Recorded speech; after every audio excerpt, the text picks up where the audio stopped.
My name is Ian Altenball. For as long as I can remember, I've had night terrors, nightmares, and very vivid dreams.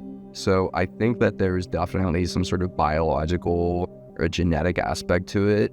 I really only ever experience one or two dreams over and over and over again.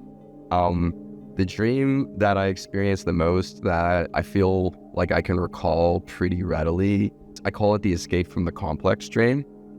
And it's because in every iteration of this dream, I am stuck in a building or a house or some sort of space, and I'm not able to get out of it.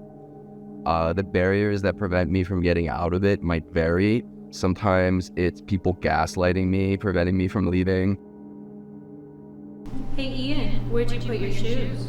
Yeah, Ian, don't you know you can't leave work without your shoes?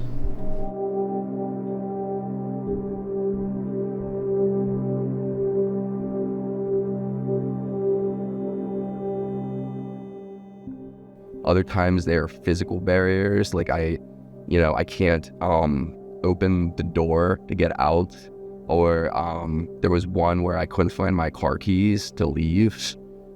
So there's a consistent thread no matter what, that I am stuck in this place and I can't leave for one reason or another.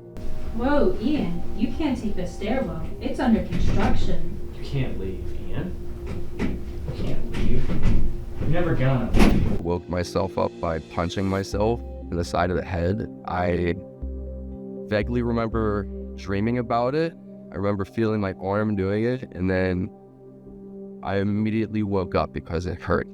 And then I immediately went and got an ice pack and thought about the ramifications and implications of, what would happen, as well as looked at my pupils to make sure I didn't hit myself too hard. I have a theory that dreaming is your brain processing memories, experiences, and feelings, and basically taking them from your short-term memory and filing them into your long-term memory. And it's a way of just processing and making sense of all the feelings and experiences and stuff that we go through. So much of our life is abstract, and we're things that we're not biologically wired for, like anxiety or technology and things like that. And I think while we're able to make sense of it in our day-to-day lives, our minds still kind of reel at a lot of it, and it can be overwhelming. And so, what you're dreaming might not be representative exactly as to what you're experiencing. It might be, more representative of feeling or an overarching idea rather than an experience. I am Trey Norman, and I'm here to talk about my dreams. When I was about 9 years old, I had a big fear of paper cuts. So when I was a kid, I was dreaming, I was walking down the street, some miscellaneous buildings along me, and a giant paper ball falls out of the sky, and I start running away from it. Soon enough, it catches up to me, it runs me over, and I'm covered in paper cuts. I wake up yelling and in tears. A week before it happened, I got a paper cut in class, and I really hated it, burned a lot. So I think that had kind of a trigger to go with it, maybe. I think I just really didn't want to feel pain or that stinging sensation when you get a paper cut. Really messed me up as a kid. Sleep paralysis I've had coming up since I was a kid.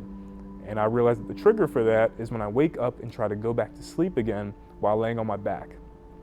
Every time I do that, I get sleep paralysis. I don't know why, but it happens every time, and it's basically become a competition at this point. The first time I had sleep paralysis, I was sleeping in my twin bed in me and my younger brother's room, and it was my bed and his bed on the other side, straight across from each, well, not across, like to the left and right. And my head is stuck looking to the right, and I look over there during my sleep paralysis. I think I've been abducted by aliens. I just closed my eyes, try to make it all stop, and then when I opened my eyes again, after I fell back asleep, I realized it was a pile of clothes sitting on the other bed, which made me think it was an alien sitting there, and I was getting experimented on. So honestly, it could have been anything, but I think my mind initially went to alien, because everyone's always like, oh, alien abduction, you're gonna get experimented on by aliens or people up in the sky and all that kind of stuff. So I guess that was just really prominent in my head at that moment. I didn't really have anything else. I just knew I was I couldn't move my body at all, and I was looking at something that I just assumed was something terrible because I felt like I was in a terrible situation. I'm Trisha Hussain. I had sleep paralysis once. It was an apartment where I lived alone, and I kind of felt spooky things there, and I don't know if it was just like in my mind if it was happening, but I was like laying in bed and I couldn't get up, and I had a cat, and I was really worried that she was like trapped downstairs and I couldn't get up and check. And I like looked out into the living room, and I had like a wreath with like a star made out of lights, and I could have swore I saw like a hand come out of the wall. And then I was also like envisioning in The Haunting in Connecticut how there was like bodies in the wall. I was just like feeling like there was bodies hidden in the wall, that my cat was like downstairs in trouble, and like just seeing an arm reaching out. And I don't know how it ended, but I felt like I was trapped there all night. And then my neighbors were like, well, why didn't you call me? I was like, because I couldn't move. So that was the only time I really experienced that, but it was terrifying. And as much as weird dream as I have and like getting trapped in what's called like false awakening dreams, that was probably, I'd say, like the most scary experience, because it was like I was awake. So I have nightmares when, not necessarily when I watch scary movies, but if a movie stresses me out. So if I go to bed anxious, or like a movie made me anxious, I'm much more likely to have a nightmare from that rather than just the scary things. But I have noticed that like the music I listen to, or if a movie's playing, it'll like kind of come out in my dream. So it'll be like similar to what I'm listening to. I remember once I was like in my dream and I was like, I know this band, this is my friend. And I woke up and that was like the song playing was like my friend's band. I will tell you a reoccurring nightmare I had as a kid. I don't know if it's scary now, but it was definitely scary when I was younger. And it was always when I was sleeping at my grandma's house. It's weird that it would be like in a certain place. So I always had a dream that Uncle in Bobby's World was like standing in front of me, throwing pennies at me, like to my head, and like I could feel them.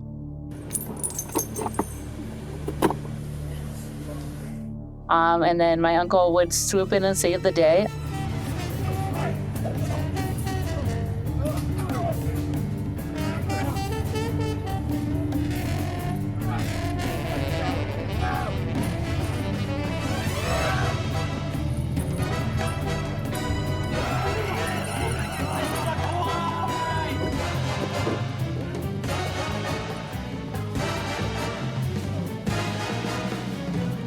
And I would always wake up and be like, Grandma, I have a headache from a dream. And she thought it was weird. But yeah, I could like, when I was little, I felt like I could feel the pennies like rattling in my head, and I had a migraine and I woke up.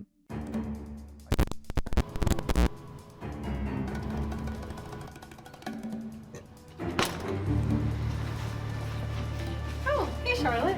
Oh.